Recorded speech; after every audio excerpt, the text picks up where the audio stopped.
এই কথা বলে না কেন? বাবার হাতে কামে একটু লাগে, এরকম একটা ভালো সময় পেছনে পেছনে সব সময় থাকে, বিভিন্ন কাজে কামে লাগানো যায়। এমন সময় আল্লাহ পরীক্ষা দিলেন যে সন্তান জবাই করো, স্বপ্নে দেখা দেন। প্রশ্ন আসতে পারে, হযরত ইব্রাহিম নবীকে আল্লাহ সরাসরি আদেশ না দিয়ে স্বপ্ন দেখালেন কেন? কি মানে সরাসরি বলতে পারতেন না ইব্রাহিম সন্তান জবাই করে ফেলো, পারতেন না? বলেন বলেন, কেন জবাই করার জন্য স্বপ্ন দেখানো লাগবে? হযরত ইব্রাহিমকে আমার আল্লাহ স্বপ্ন দেখিয়েছিলেন এই জন্য। আল্লাহর ইচ্ছা ছিল না যে ইসমাইল জবাই হবে না, আল্লাহর ইচ্ছা ছিল যে আমি এই জবাই পর্যন্ত ইব্রাহিমকে নিয়ে আসতে চাই। এখানে স্বপ্নে তিনি এই সিস্টেমটা, ক্রাইটেরিয়াটা দেখিয়েছিলেন যে এইভাবে এইভাবে এইভাবে করে অন্তত গলা পর্যন্ত ছুরি নিয়ে যাও, জবাই হয়ে যাবে এ পর্যন্ত আমি আল্লাহ চাইনি, আমি চেয়েছি তুমি আসলে জবাই করার মতো মন তৈরি করেছো কিনা। কোরবানির শিক্ষাই তো এটাই, যার 20 দিন পরে আসতেছে এই শিক্ষাটাই দিয়ে যাবে। উনি যেমন আল্লাহর সিদ্ধান্তের সব কিছুকে উপেক্ষা করে আল্লাহর সিদ্ধান্ত মেনে নিয়েছিলেন। এই পৃথিবীতে আমরা সব গুনাহ সব অপরাধ যদি ছেড়ে দিয়ে নিজের মনকে ইব্রাহিমের মতো শক্ত করতে পারি, এবারের কোরবানি কবুল হয়ে যাবে। আমার ভাইরা একটু দেখেন, স্বপ্নে তিনি দেখিয়েছিলেন এই কারণে হযরত ইব্রাহিম চিন্তা করেছেন কি গো, আমার সন্তান আমি আল্লাহর হুকুম পেয়েছি জবাই করে ফেলবো, কিন্তু না, আল্লাহ যে গোলামিন হালিম দিলেন, কেমন হালিম এটা আমি দেখবো। একে আসলে হালিম না চাচা হালিম?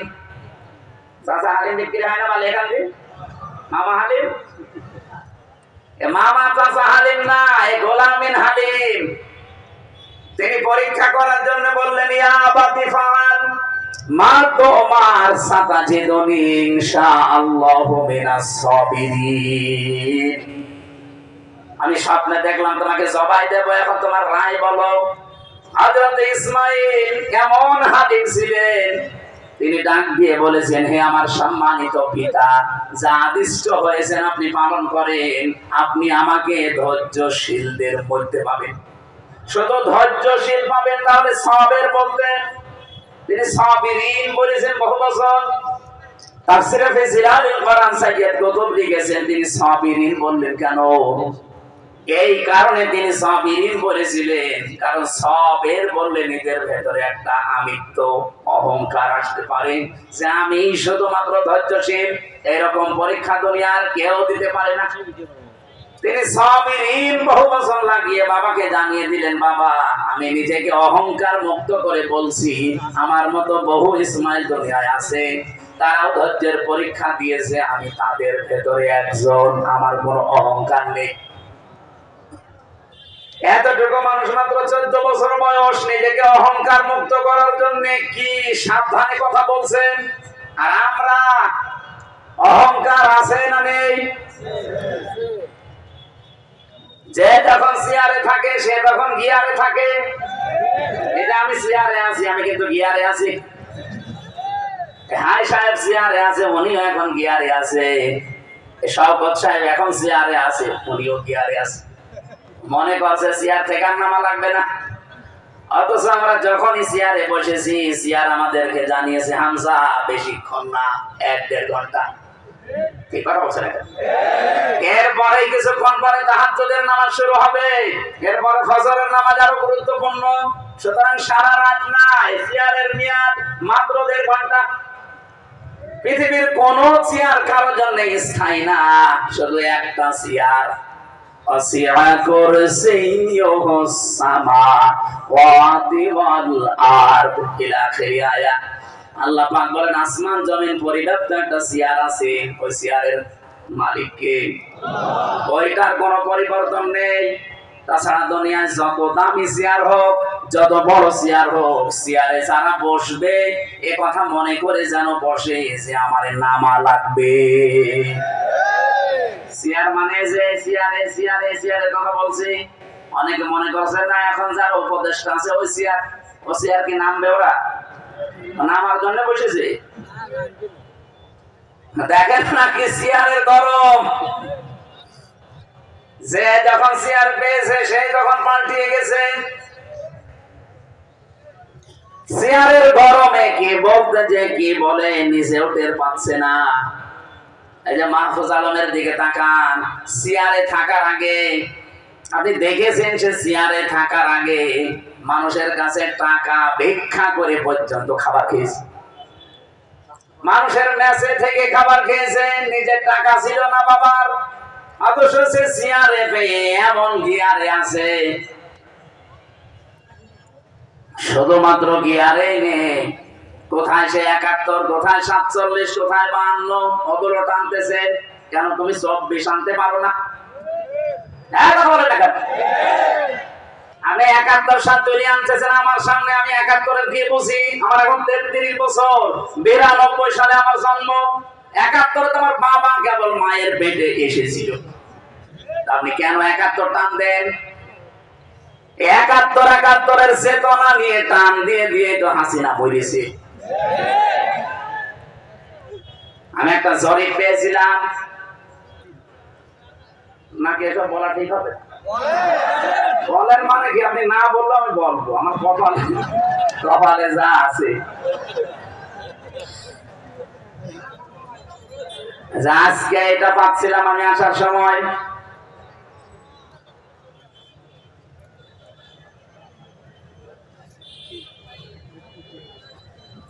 মনে হচ্ছে রওশনের সাথে হবে।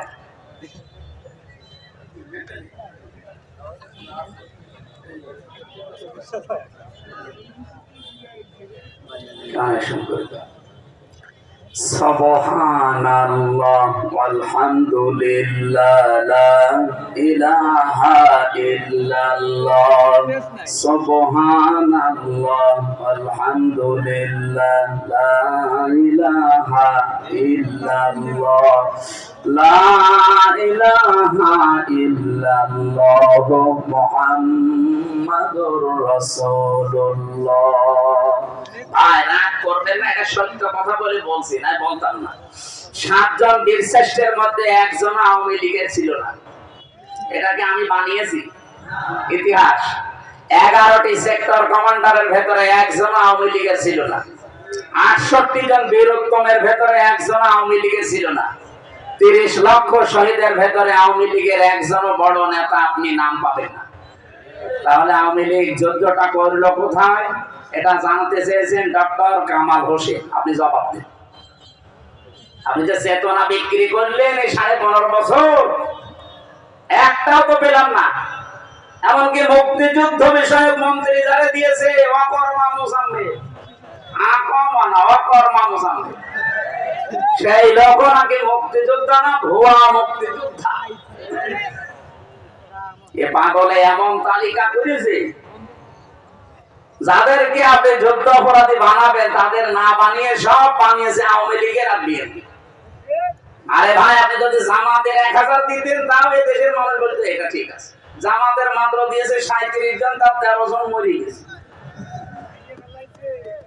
অকর্মা মোজাম্মেল রে শুধু এই মন্ত্রণালয়ে বসিয়ে শুধু খাওয়িয়েছে, কোনো কাজ ছিল না। কোন কারণে ওরা বসিয়েছিল আল্লাহ জানে, আর যে পালিয়েছে ও জানে। আমার কথা শোনেন, বাস্তবতা কিন্তু এইটাই। চেয়ারে থাকলে আপনি গিয়ারে থাকতে পারেন না। পৃথিবীর কোন চেয়ার যেহেতু স্থায়ী না, ইসমাইল নবী এইটার ইঙ্গিত দিয়েছিলেন সবিরিন বলে। হে বাবা, আমি অহংকার মুক্ত থাকতে চাই, কারণ কোন মানুষের ভেতরে যদি যারা পরিমাণ অহংকার তৈরি হয়, জান্নাত তার জন্য হারাম। কি সচেতন ছিলেন তারা অহংকারের ব্যাপারে।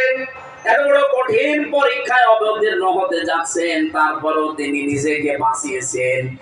ইনশাআল্লাহু মিনাস সাবিরিন, এতটুকু বললেও হয়েছে তো। এর আগে তিনি জুড়ে দিয়েছেন সাতাজিদনি, সেন লাগিয়ে দিলেন কেন? সেন, সাফা, কদ, লাম এরকম 13টা অক্ষর আছে। এই 13টা শব্দ যদি কোন সেন্টেন্সের আগে আসে, অর্থ হয় খুব তাড়াতাড়ি। ছাতা চিদনি দিয়ে জানিয়ে দিলেন, বাবা দেরি হবে না, খুব শীঘ্রই আপনি আমাকে সাবিরিন ধৈর্যশীলদের ভেতরে একজন পাবেন। আমি অহংকার করি না আল্লাহর বিধান মানতে পেরে। হযরত ইসমাঈল খুশি হয়ে গেলেন। রব্বুল আলামিন তুমি যে গোলামিন হালিম বললে, আসলে আমি হালিম পেয়েছি। এটা মামা, এটা চাচা হালিম না, কি এটা আসলে হালিম। আমি যা বলেছিলাম এই ৮৬ বছর তুমি তাই দিয়েছো আমারে হালিম হিসাবে। আমার সন্তান পেয়ে আমি এত খুশি। আমি যে কথা বলতে চাচ্ছিলাম এই পয়েন্ট দিয়ে, পৃথিবীতে কোন মানুষ আপনাকে সন্তান দিতে পারবে না, সে যত বড় পীর হোক, অলি হোক আর নবী হোক। এটা দেওয়ার মালিক শুধুমাত্র কে? এই বিশ্বাস যাদের নেই, বিভিন্ন জায়গায় বিশ্বাস ঢুকে গেছে, আপনি কিন্তু শিরিক করে ফেলেছেন। আর শিরিক করলে আপনি মুশরিক, আর মুশরিকের জন্য দোয়া করা জায়েজ নেই। আরো জোরে বলেন। এরকম শিরিকের রাজবাড়ী জেলায় নেই। যদি কেউ করেন থেমে যান, এক্ষুনি থেমে যান। অনেক মুসলমানদের ভেতরে এখন রন্ধ্রে রন্ধ্রে শিরিক ঢুকেছে। সেদিন নওগাঁ গিয়েছিলাম, মান্দা যে বাড়িতে বসেছিলাম, ওই বাড়িওয়ালার 2টা ছেলে, আর একটা ছেলে পেটে আছে 6 মাস বয়স। আল্ট্রাসাউন্ড করার পরে নাকি বউ ডাক্তার রিপোর্ট দিয়েছে যে এটাও ছেলে হবে। এক বোতল পানি নিয়ে আমারে বছর বছর এমন পানি পড়বেন যেন মেয়ে হয়ে যায়। কি করে হবে? না, আপনি এমন ভাবে পানি পড়বেন, আমি ছেলে আর চাই না, 2টা আছে, এবার আমি মেয়ে চাই। কি বিশ্বাস দেখেছেন? আমার মতে এতটুকু হুজুরের উপর যদি এই বিশ্বাস হয়, এত বড় হুজুর পেরিতে পাগল হয়ে যাবে। আরে রাজবাড়ি গলন্দ এলাকায় পাগল আরো বেশি। যেখানে সেখানে শুনতে দেয়। আপনি গলন্দ মোড় থেকে দৌলতদিয়া ঘাট পর্যন্ত যান, কত পাগলের মেলা দেখতে পাবেন। হরেক রকম পাগল দিয়ে মেলাইছে মেলা। কি সবুজ সবুজ পাগড়ি মাথায় দিয়ে পাগলের মতো আন্দাজে। আরে পাশের জেলায় তো আল্লাহর ওলি কয়েকটা ঘুমিয়ে আছে। কি ঘুমিয়ে রে? আটরশি, চন্দ্রপুরী, আরো করপুরী আছে। বাস্তব কথা শোনেন, আল্লাহ যেটা পারে পৃথিবীর কেউ ওইটা পারতে। আরো জোরে বলেন, যে জমিন বানিয়েছে কে? এই জমিনে আইন চলার কথা কার? সুতরাং আল্লাহর বানানো জমিনে অন্য কারো আইন বিধান সিদ্ধান্ত কেউ যদি কায়েম করতে চায়, সে আল্লাহর সাথে শিরিক করেছে। আর শিরিক করলে সে মুশরিক। বলেন, মুশরিকের জন্য নবীর জন্য দোয়া করা জায়েজ নেই, ইমানদারদের জন্য দোয়া করা। বলেন, এরকম মুশরিক দেশে নেই। আল্লাহর আইন বাদ দিয়ে কত মানুষের আইন তৈরি করা, ওগুলো আপনি কায়েম করার জন্য চেষ্টা চালান। আর আপনাকে ভুল পথ থেকে সঠিক পথের দিশা দিলে আপনার কাছে রাজনীতি মনে হয়। আপনার কোরআন শরীফ, বুখারী শরীফে হবে না, বাকারি শরীফ লাগবে। এত বাংলা বলা বড় বড় হুজুর, আমি বুঝি না শিরিকের চাইতে কি বলে বোঝানো যায় বলেন? আপনি বানানো জমিন আল্লাহ, আপনার বাবা বানিয়েছে জমিন। একটা চাউল বানাতে পারে? তাম দুনিয়ার সব বিজ্ঞানী মিলে একটা ডিম বানাতে পারবে না। বানিয়েছে যিনি, সিদ্ধান্ত দেওয়ার মালিকও তিনি। আলাহুল খালকু ওয়াল আমরু। এই আয়াতের পুরো বিরুদ্ধে চলে আসে দেশে বহু মানুষ। সুতরাং আজকে থেকে সাফ কথা বলছি, যারা আল্লাহর আইনের বাইরে আছে, মানুষের তৈরি করা আইন এই জমিনে কায়েম করার জন্য চেষ্টা করেন, দল করেন, যাই করেন, আপনি কিন্তু শিরক করছেন। আপনি যদি আমার বাবাও হন, আপনার মতো বাবার জানাজা পড়া, কবরে দেওয়া জায়েজ নেই। কারণ মুশরিকের জন্য দোয়া করা নবীকে আল্লাহ নিষেধ করেছে। আল্লাহ কানুনি করবা, যদিও এটা আপনার নিজের নিকট আত্মীয় হয়, তারপর আপনি করবেন না। নবীর দোয়া যদি আল্লাহ ফেরত দেয়, হামজার খবর আছে? বলেন বলেন। সুতরাং আপনি বিসমিল্লাহি ওয়া আলা মিল্লাতি রাসূলিল্লাহ বললেই হয়ে যাবে? কোরআনটা মিথ্যা কথা হবে।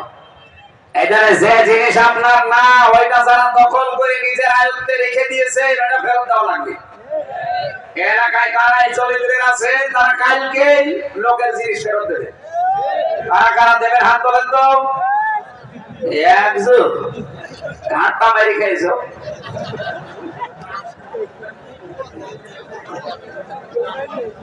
দুই নম্বরে বললেন এটা আরো কঠিন, সে যেন নিজের জায়গা জাহান্নামে একটা স্থান তৈরি করে নিল। বলেন নাউজুবিল্লাহ। এখানে যার যতটুকু আছে এটা নিয়ে সন্তুষ্ট থাকে। মানুষের তা খাবলা মারবেন না, হামলা দেবেন না, কিয়ামতের দিনে আকৃতি জীবনও থাকবে না, কুকুর হয়ে উঠবে। আমার ভাইরা, আমি আর নিচে নামলাম না। যে কথা তুলেছিলাম, কিয়ামতের দিন যদি আপনি আল্লাহর সামনে দাঁড়ান আর নবী যদি আপনার পক্ষে কিছু বলে, এটা আপনার কিন্তু যোগ্যতা থাকা লাগবে। এমনকি শুধু প্র্যাকটিক্যাল লাইফের উপরে না, রাদিয়াল্লাহু মাওলা, আপনি যে কথাবার্তা বলেন ওই কথার উপরও রাজি থাকা লাগবে। কার? আরো জোরে বলেন। এখানে এমন জীবন তৈরি করা দরকার যেন কোরআন আমার পক্ষে সাক্ষী দেয়। আল কোরআনু হুজ্জাতুল লাকা ওয়া আলাইকা। কোরআন কিয়ামতে হয়তো কারো পক্ষে সাক্ষী দেবে অথবা বিপক্ষে সাক্ষী দেবে। আজকের ময়দানে আমরা এসেছি এমন কিছু কথা বলতে চাই, শুনতে চাই, মানতে চাই যেন কোরআন আমার পক্ষে সাক্ষী দেয়। বলেন আমিন। যারা আজকের এই ময়দান তৈরি করেছে, যেহেতু শুধুমাত্র মুসলমানদের জন্য আপনারা সাজাননি, এই বালিয়াকান্দি নাম শুনে বোঝা যাচ্ছে এলাকায় অমুসলিমরা আছে, আছে না? সুতরাং অন্য ধর্মের যারা আছে ওয়েলকাম জানাচ্ছি, আসেন কোরআনের কাছে আসেন। এটা শুধু আমাদের না, হাদা বায়ানুল লিন্নাস, মানুষ মতবাদে যারা বিবেচিত সবার জন্য আল্লাহ কোরআন দিয়েছে। সেদিন যশোরে কলেজের এক অধ্যাপককে বলেছিলাম যে স্যার, আপনি তো বিসিএস ক্যাডার, সুনীল দত্ত, আপনি তো হিন্দু মানুষ, আপনাকে আমি মুসলমান হতে জোর করি না, কিন্তু আপনাকে আমি আহ্বান জানাই আমার ধর্মীয় গ্রন্থ কোরআন শরীফ একটু বুঝে বুঝে পড়বেন। আপনি বাংলায় পড়েন, ইংরেজিতে পড়েন, যে ভাষা আপনার ভালো লাগে পড়েন, কিন্তু একটু বুঝে পড়বেন। দেখে 3 মাস পরে আল্লাহর বান্দা মুসলমান হয়ে গেছে। এখানে কোরআন শরীফ কি শুধু আজকে এলাকার মুসলমানদের জন্য আয়োজন? সবার জন্য আসেন। আশা করছি মন যদি আপনার থাকে আল্লাহ আপনাকে হেদায়েত দিয়ে দেবে। তো মন থাকা লাগবে, মন না থাকলে হামজা না, হামজার বাপ এসে ওয়াজ করলো আপনার কিছুই হবে না। গিরিশচন্দ্র সেন, নরসিংদী বাড়ি, শিবপুরে, এই লোকটা কোরআন শরীফ এত বেশি পড়েছিল, এত বেশি লিখেছিল, এত বেশি বুঝেছিল, তার জীবনী পড়েন, সে তাফসীর পর্যন্ত লিখেছে, শুধু বঙ্গ অনুবাদ না। আমি মালয়েশিয়া বিশ্ববিদ্যালয়ে কয়েকদিন আগে গিয়েছিলাম। এই গিরিশচন্দ্র সেনের তাফসীরটা ওই দেশে ইংরেজিতে করা আছে। যে লোকটা তাফসীর লিখেছে, আপনি চিন্তা করেন, আলেমদের বলেন এক একটা শব্দের একাধিক অর্থ জানা লাগবে, শব্দ ভাঙার যোগ্যতা থাকা লাগবে। উসুলে তাফসীরের মূল নীতি প্রায় 13টা থেকে 15টা। এই 15টা মূল নীতি তার জানা লাগবে, না তো তাফসীর করতে পারবেন না। একটা শব্দের যদি একটা অর্থ জেনে তাফসীর করতে যান, ভুল করে ফেলবেন। একাধিক অর্থ আপনার আয়ত্তে থাকা লাগবে। যে এই শব্দটা যেখানে অ্যাপ্রোপ্রিয়েট হয়, যেখানে খাটে, যে জায়গায় সেট হয়, ওই জায়গায় স্থানকাল পাত্র ভেদে আপনাকে সেট করা লাগবে। এই যে দরাবা মানে মারা, দরাবা মানে বলেন বলেন, দরাবা মানে সফর করা, দরাবা মানে দৃষ্টান্ত দেওয়া, 33টা অর্থ আছে এই শব্দটা। এখন আপনি যদি শুধুমাত্র দরাবা মানে মারা জানেন, আপনি মারা অর্থ লিখে দিলেন, ওখানে হবে দৃষ্টান্ত দেওয়া, আকাশ পাতাল হয়ে যাবে অর্থ। কথা বলে দেখেন। এমনকি শব্দটা উচ্চারণ করার সময় যদি আপনার সঠিক উচ্চারণ না হয়, তাহলে অর্থ আকাশ পাতাল হয়ে যায়। ইযা জাআ নাসরুল্লাহি ওয়াল ফাত, যখন আল্লাহর সাহায্য আসবে আপনি তখন বিজয় দেখতে পাবেন। কিন্তু এখন যদি আপনি নুন সাদ র নাসরকে নাসারা বলেন, নুন সিন র, ইযা জা নাসরুল্লাহি ওয়াল ফাত, যখন আসবে ঈগল পাখি তখন আপনি বিজয় পাবেন। কোথায় নুন সাদ র নাসর মানে সাহায্য, আর নুন সিন র নাসর মানে ঈগল পাখি। আকাশ পাতাল পাল্টিয়ে যায়। শুধু অক্ষর পাল্টিয়ে গেলে যদি এত পরিবর্তন হয়, তাহলে কোন শব্দের অর্থ যদি আপনি পাঠ দিয়ে ফেলেন কি হতে পারে আপনার বলেন? অথচ এই হিন্দু বেটা পুরা কোরআন শরীফের কত কত পার পড়তে পারে আপনি বলেন? এখানে আব্দুল হাই সাহেব সহ যত আলেম আছে, আমি অন্তত গ্যারান্টি দিতে পারি একজন আলেম হাত তুলে বলতে পারবে না যে পুরা কোরআন শরীফের প্রতিটি শব্দের অর্থ আমার জানা আছে। পারবে না। আমি পড়েছিলাম পুরাটা, কিন্তু আমার মনে নেই। আমার আবার স্টাডি করা লাগবে, দেখা লাগবে। আপনি বলেন সেই ছোটবেলা থেকে এর সাথে আমি লেগে আছি, তারপরও এখন পুরাটা আমি 33 বছর পর্যন্ত আয়ত্ত করতে পারি নাই। অথচ হিন্দু মানুষ কি পড়া পড়েছিল, কি বোঝা বুঝেছিল, কি লেখা লিখেছিল, কোরআন শরীফ তার আয়ত্তে আছে, তাফসীর যেহেতু লিখেছে, কিন্তু লোকটার মন ছিল না, এজন্য হেদায়েত পায়নি। মারা যাওয়ার পরে জানাজাও দেয়নি, কবরও দেয়নি, পুড়িয়ে ফেলেছে। কথা বলেন না কেন? আজকের এই ময়দানে যদি আপনার মন না থাকেন, আপনি যে ধর্মের লোকই হন, মানুষ তো আপনি, মন যদি আপনার না থাকে, একদিনের ওয়াজে তাফসিরে না, কিয়ামত পর্যন্ত গ্রামে যদি তাফসির হয়ে যায়, আপনার কিছুই হবে না ওই গিরিশচন্দ্র সেনের মতো। এজন্য মন আগে তৈরি করেন। হ্যাঁ, কোরআনের সেই ক্ষমতা আছে, আপনাকে হেদায়েত দিতে পারে। পারে না? বলেন বলেন। আল্লাহর কোরআন যে আপনাকে হেদায়েত দিতে পারে, সে ক্ষমতা আছে। কোথায় পাবেন আপনি? যালিকাল কিতাবু লা রাইবা ফীহ। এটা কিতাবের আগে আলিফ লাম দিয়ে নির্দিষ্ট করে দেওয়া। এখানে বোঝাতে চেয়েছে এই আলিফ লাম দিয়ে পৃথিবীতে একটাই মাত্র কিতাব, যার ভেতরে ভুল নেই, সন্দেহ নেই এবং হেদায়েত দেওয়ার একচ্ছত্র মালিকানা কোরআনকে আল্লাহ দিয়েছে। কোরআন পারে আপনাকে হেদায়েত দিতে, কিন্তু দেবে না। এই যে সূর্যটার কাজ হচ্ছে আলো দেওয়া, সূর্যের আলো দুনিয়ায় সবাই পায় না? পায় না। অন্ধ আলো পাবে। এখন দোষ কি সূর্যের না ওর চোখের? আরো জোরে বলেন। পৃথিবীতে একটা খাবার আছে যে খাবারকে তরল, তারপরও সেটাকে ড্রিঙ্ক বলা হয় না। Milk is an ideal drink, বলে না আইডিয়াল ফুড। আইডিয়াল ফুড আপনি ড্রিঙ্ক বললে অর্থ মেলাতে পারবেন না, যদি ওইটা তরল। যতক্ষণ পর্যন্ত দুধ ঘি না হবে, মাখন না হবে, যতক্ষণ ওটা জমাট না বাঁধবে, দই না হবে, ততক্ষণ ধরে তরল থাকলে তো ড্রিঙ্ক বলা যায়। তো বিজ্ঞান 12,500 খাবারের উপরে গবেষণা চালিয়েছে, এই একমাত্র দুধকে তারা জানিয়েছে এটা হচ্ছে আদর্শ খাবার, আদর্শ পানি না। ওনারা ব্যাখ্যা দিয়েছেন কেন জানেন? তাম পৃথিবীতে যত খাবার আছে, আপনার যদি ক্ষুধা লাগে খাবার খাবেন, ক্ষুধা মিটে যাবে, কিন্তু পিপাসা মিটবে না। একমাত্র যদি আপনি পানি পান করেন, পিপাসা মিটে যাবে, কিন্তু ক্ষুধা মিটবে না। ক্ষুধার জন্য খাবার মাস্ট বি লাগবে। পানির কাজ পানি করবে, খাবারের কাজ খাবার। একটাই মাত্র খাবার দুনিয়াতে আল্লাহ পাঠিয়েছে, যেটা খেলে ক্ষুধাও মিটে যায়, পিপাসাও মিটে যায়, তার নাম দুধ। এখন দুধ ভালো জিনিস না খারাপ জিনিস? আরো জোরে বলেন। একে সবার জন্য ভালো না। আমাশার রোগী যে ওর জন্য ভালো, ওরা আপনি দুধ দেবে, ও সারাদিন টয়লেটে বসে থাকবে। দুধ তো ভালো, সবার জন্য ভালো না। কোরআন শরীফও ভালো, এখানে সবার জন্য ভালো না। আপনার মন যদি না থাকে, আপনার জন্য ভালো হবে না। কোরআন সবাইকে হেদায়েত দিতে পারে, সে ক্ষমতা কোরআনের আছে। সূর্য যেমন সবাইকে আলো দিতে পারে, সে ক্ষমতা সূর্যের আছে।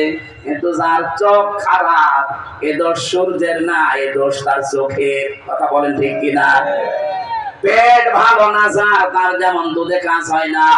আজকের মাহফিল যেহেতু মানুষের জন্য, সব মানুষের কাজ হবে না, কাজ হবে শুধুমাত্র মনওয়ালা মানুষের।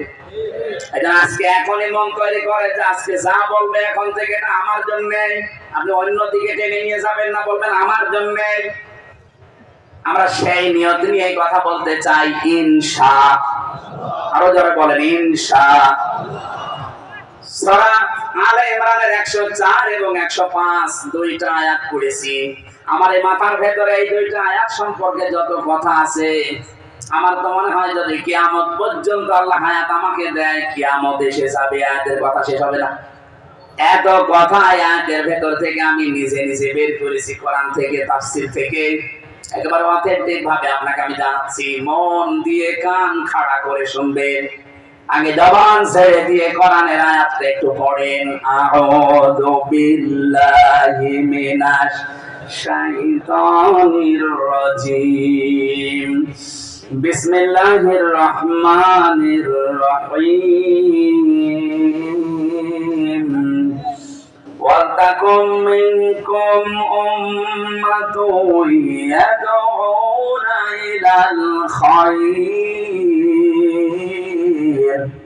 ওয়া ইয়া'মুরুনা বিল মা'রুফি ওয়া ইয়ানহাউনা আনিল মুনকার ওয়া উলাইকা হুমুল মুফলিহুন। খুব ভালো করে শুনবেন। এখন 10 মিনিট শুনেন, এই 10 মিনিটই কাজ হবে। কোন সূরা জানো? আলে ইমরান। বলেন বলেন। এখানে নড়াচড়া করো। 104 নম্বর আয়াত, 200টা আয়াত আছে, 20টা রুকু আছে, মাত্র একটা আয়াত আমরা পড়লাম। আল্লাহ তাআলা গ্যারান্টি দিচ্ছেন, নরমালে বলতে পারতেন, গ্যারান্টি দিয়েছেন ওয়াল তাকুম মিনকুম উম্মাতুন, অবশ্যই তোমাদের মধ্যে একটা দল থাকতে হবে। এই যারা আজ বলেন যে আমি নামাজ পড়ি, রোজা রাখি, হজ করে এসেছি, আমার বউ পর্দায় থাকে, ওসব দলদারির ভেতরে আমি নেই, ও ঝামেলায় আমি যাবো কেন? আমি কি নামাজ পড়ি না? আল্লাহ বলেন অবশ্যই তোমাদের ভেতরে একটা দল থাকতেই হবে। এই জন্য আল্লাহ উম্মতের আগে আলিফ লাম দেয়নি, উম্মাতুন মানে একটা দল, আর আলিফ লাম দিলে দলটি হতো। যেহেতু উম্মাতুন দিয়েছেন, একটা দল থাকতেই হবে বাংলাদেশে। আমরা যারা নবীর উম্মত দাবি করি, তাদের ভেতরে কি করবে তারা? ইয়াদউনা ইলাল খায়র, তারা ভালো কাজে মানুষকে ডাকবে, কল্যাণের দিকে। এখন ভালো কাজ, কল্যাণের কাজ কোনটা? তামাম দুনিয়ায় যত ভালো কাজ আছে, এটা বলবে আমির হামজা না আল্লাহ? বলেন না কেন? আরো জোরে বলেন। আল্লাহ যদি বলে যে এটা ভালো কাজ, আমি যদি কোরআন থেকে বের করতে পারি, আপনি মানবেন তো? কারা কারা মানবেন হাত তোলেন তো? হ্যাঁ, আন্দাজ হাত তুলবেন না, এখানে ঝামেলা আছে। দেখেন তো হাত তোলেনি কে? দেখেন দেখেন। ওই যে এক লোক হাত না তুলে বসে আছে, আমি জানিও মানবে না। তোলেন, হ্যাঁ তোলেন। সবুজ জামা তোলেন। মানে সবক ভাত দিয়েছি, হাত তুলে আবার নামিয়ে ফেলেছি। ঠিক আছে, অসুবিধা, আলহামদুলিল্লাহ। এবার ভালো করে শোনেন ভাই, আমি তো মানিয়ে বলবো, আলেমরা আছে না, এখানে সমস্যা কি? এবার আমি বললাম না ক্লাসের মেন টাইম চলছে, এটা একেবারে নড়াচড়া না, মানে নিজের দিকেও তাকাবেন। রাজবাড়িবাসী একটু খেয়াল করেন, ভালো কাজ কোনটা সেদিকে মানুষকে ডাকার কথা নির্দেশ দিলেন। ইয়াদউনা ইলাল খায়র, এখানে খায়রের আগে আলিফ লাম দিয়ে আল্লাহ নির্দিষ্ট করে দিয়েছেন কাজটা। কোরআন শরীফের ভেতরে আমি ভালো কাজ পেয়েছি 500। কয়টা? বলেন বলেন। এই 500 ভালো কাজের ভেতরে একটা ভালো কাজের জন্য আল্লাহ নির্দেশ দিলেন। এটার ব্যাখ্যা আপনি সূরা সাফের 10 নাম্বার 11 নাম্বার আয়াতটা একটু খোলেন। ইয়া আইয়ুহাল্লাযীনা আমানু হাল আদুল্লুকুম আলা তিজারাতিন তুনজিকুম মিন আযাবিন আলীম।